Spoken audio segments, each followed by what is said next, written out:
welcome. If you're joining me right now, you'll see what we're doing here. We've got this 318 V8 uh, motor here with a carburetor. Now, a lot of you people may not have ever seen a carburetor before. Uh, I know I hadn't. This is the first vehicle I've ever owned with a carburetor system on it.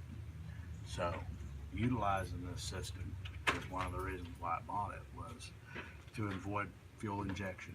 We're looking for a vehicle that's optimized that you can use without. Why are you even calling me with these? Pretty much. Why are you even calling me with these? I have the right mind. I don't want no man like you. I don't want nobody to do me like this. We've got the air filter right I here. ain't never give a fuck. Boy, you And know pretty much what you have here is your choke right here that you need for your butterfly valve. And we've also got fuel line comes out right here. And you've got your, this is your, what is this called? EFG. It's not an EFG valve. It's a, man, it's a CVR valve. It's a EGR valve. That's it. EGR. Now, EGR means electronic gas regulation. As you can see, this is some type of funny cap on here with a hose where we've got this filter system. This has something to do. It has a sensor that goes down in there, and it does something. This may be a cause. Like I said, we have a chronic problem with stalling here. These two hoses, as you can see, that go into here. This is your heater core. I don't know if you can see my heater core over here. There we go. This is our heater core right here. This thing is what's going to power the heater inside of the machine. Now, warm water, you see these two valves right here? These two valves will be off by default. I don't know if you can see that. This goes in here. It warms this up. You initiate the fan motor back there, and that works. All right.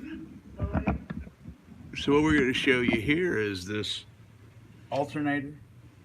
For those of you, every car has an alternator. You know, this is pretty much what charges your battery, and you'll see your hot here, your neutral, and your ground, just like any other electrical system. We go over these a lot. Don't forget to click subscribe and check them out. But here's your main hose, which we're going to get in close.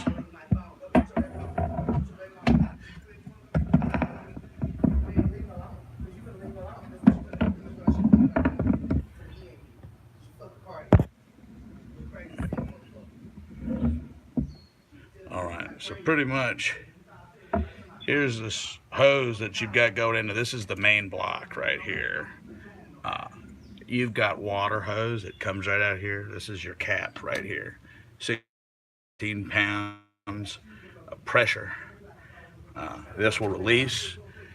Then you've got your overflow right here. I'm not sure if you're able to see your overflow valve, which is connected also back here to the top, because when pressure begins to build out of here, once it reaches 16 pounds per square inch, this pressure valve releases, and before that happens, it generally goes to the overflow. We do not have the overflow cap on at this time. You'll take a look at these wires. These are your plug wires, and pretty much you've got 8 different cylinders in here. This is all stuff I've had to teach myself. This thing bolted on here is your exhaust cylinder. This is going to be connected to your muffler. Like I said, this is a dual exhaust system. This is your brake tank. This is what contains your brake fluid, which you see there's a slight leak. We're not sure where it's coming from. But your brake lines go back here.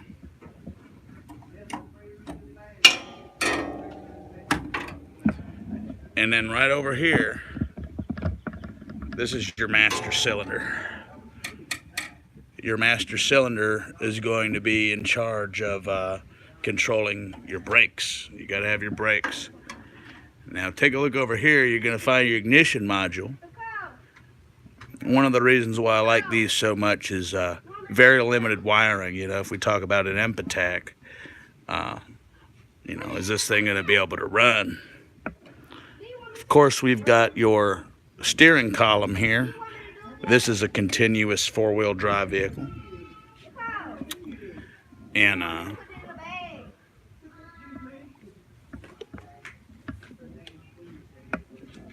we've got the battery right here. This is 550 cold cranking amps. And I could be wrong. I think it may be 750 cold cranking amps.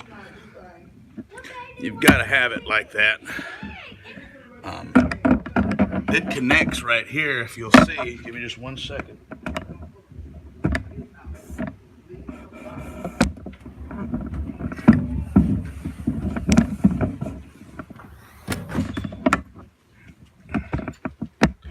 Okay, so pretty much, here's your ignition switch. That ignition switch connects in here into the module, your ignition module. That ignition module turns on. It activates here the batteries. The battery, as you can see, the negative is connected right here to the engine block. The positive is connected right over here. That ignition module also has a wire. If you see this wire, it connects up here to the distribution cap. Now we have an issue with this thing stalling. If you look down here, here's your butterfly valve. That's where your choke would go. These rubber nipples over here are pretty much what it controls your gas and your air mixture. Now right down here is your accelerator. We've had a situation with this accelerator, which the motor's still hot. You see this? I don't know if you can get a good look. You see that? Now, these screws back here are going to set your position. We have a problem with this thing dying in neutral. Now, take a look at your firing order. 1, 2, 8, 7, 4, 5, 3, 6.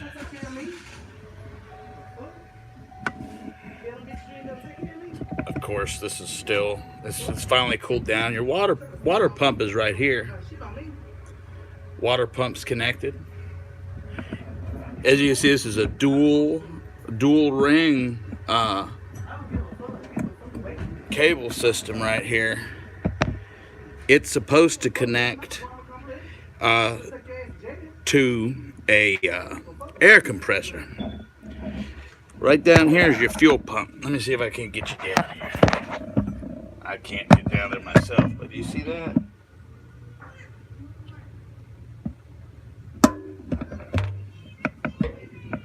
All right.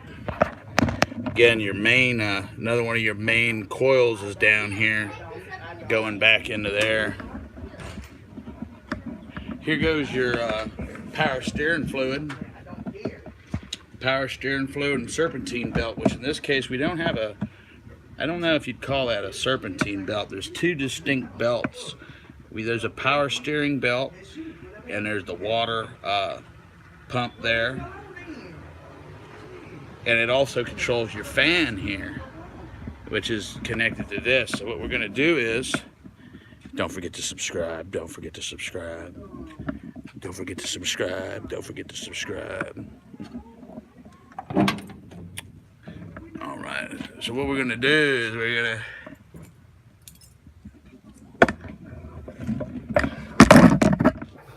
here we go. Our temperature right now still sitting at a little bit over 130 degrees. And we're gonna go ahead and we're gonna attempt an ignition. again, what we have here is, if you're not familiar with a carburetor type of vehicle, you can initiate a choke. You just pull that. It opens the choke. It closes the choke. And this one right here, if you could believe it, has 2 shifters.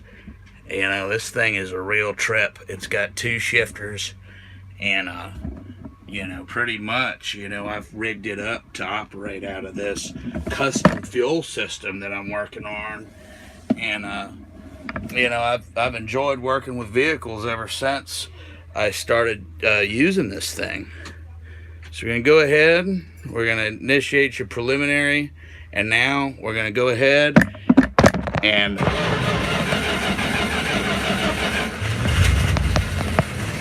we're getting it. It's like ball bearings in there.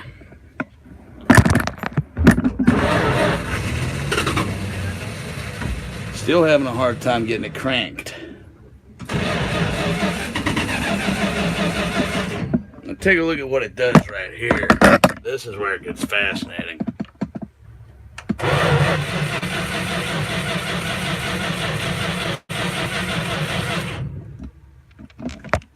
Let's put a little more choke on it. Which I think I may need to adjust my choke now.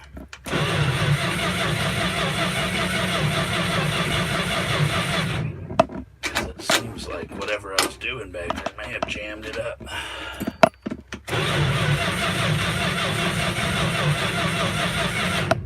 Alright, so here's what we're going to do. When you have a scenario like, let's just go ahead and take a look here. In the summertime generally, or when you cold start a vehicle, which technically we're not cold starting this vehicle. You know, we've got these, you know, it's in neutral, we've got the wheels chalked. So, you know, pretty much the key is, you know, you put a little gas to it. And how that works is, what you'll see, that may be why we're not getting any fuel. Are you ladies getting good automotive skills with me?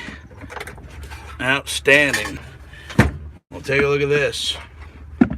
What we're gonna do is we're gonna throw this here bucket.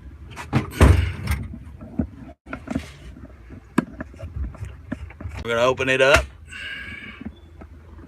What we're gonna do is we're gonna take this here hose.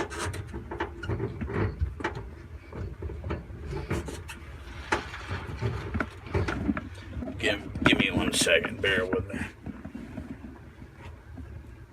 Alrighty. See your fuel filter here? That's probably part of the problem. Let's go ahead and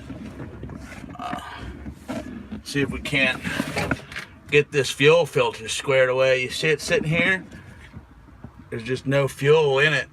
So we're gonna stuff it on down this hole. Have you guys, gals, ever seen anything like that?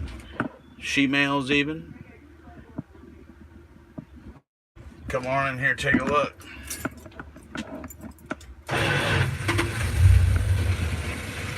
See that?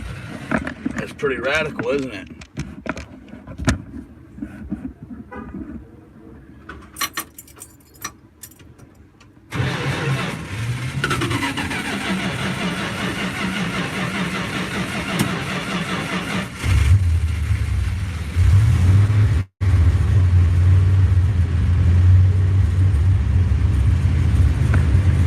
Getting any fuel coming in here. Again, it looks like fuel filter thrown dry.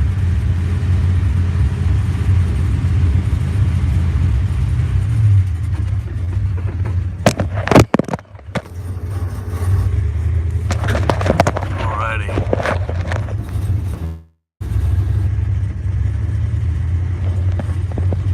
What's it doing, y'all? Oh, look, can you see that? Look at this.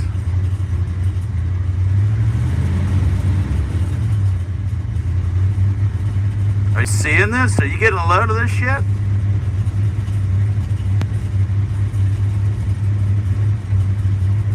mean, look at it sucking it right out of here, man. Look at that. Wouldn't that be something?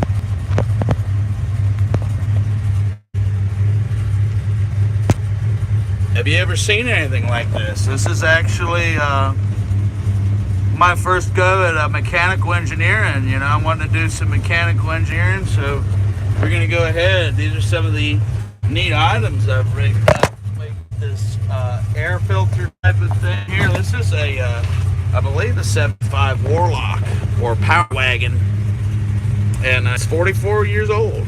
And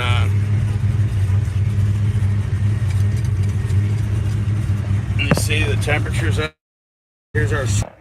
So the problem we're facing is, you know, it will not sit at an idle. If you kick it into neutral, it dies. So try to give it another crank. Now we know fuel is not the problem. Remember, it's fuel or fire. Fuel or fire. So let's give it up. You see that? Let's give her another spin, eh?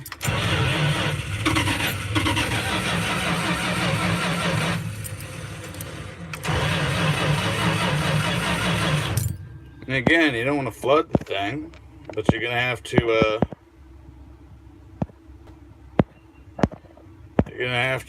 apply some of this.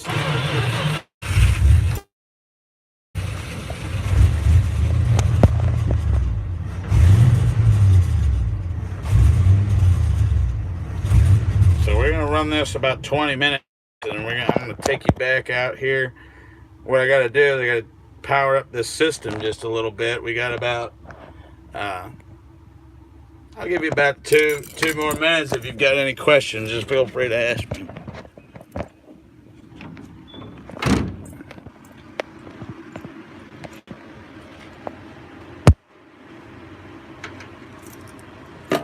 Again, running it without the filter is not well advised. Your distributor back there, some say there is a system. It's not expensive to get, but behind this, you see this here, your cap. Right underneath of that is a system that you can replace, and that has something to do with your idle. And right in there, as I believe, somebody taught me what that was. I forget what it was, but once we get it back, I gave you the basic overview of what we're looking at here as far as an engine and a system. And we will, I'll leave the next minute and 20, or excuse me, minute and 30 open for questions.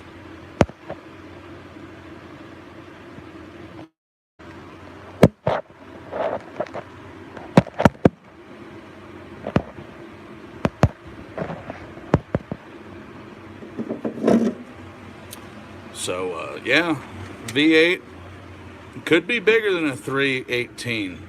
I don't know. They say this thing's a Power Wagon or a Warlock or something else. Got a few other creepy names. It's a creepy truck.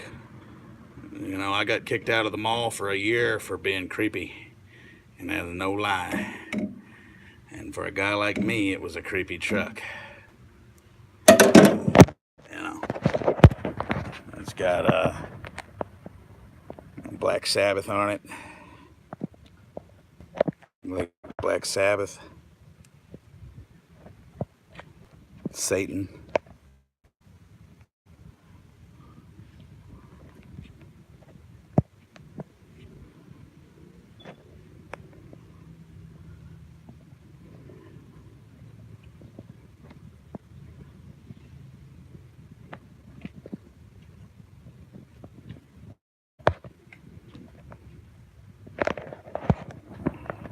Alrighty, well,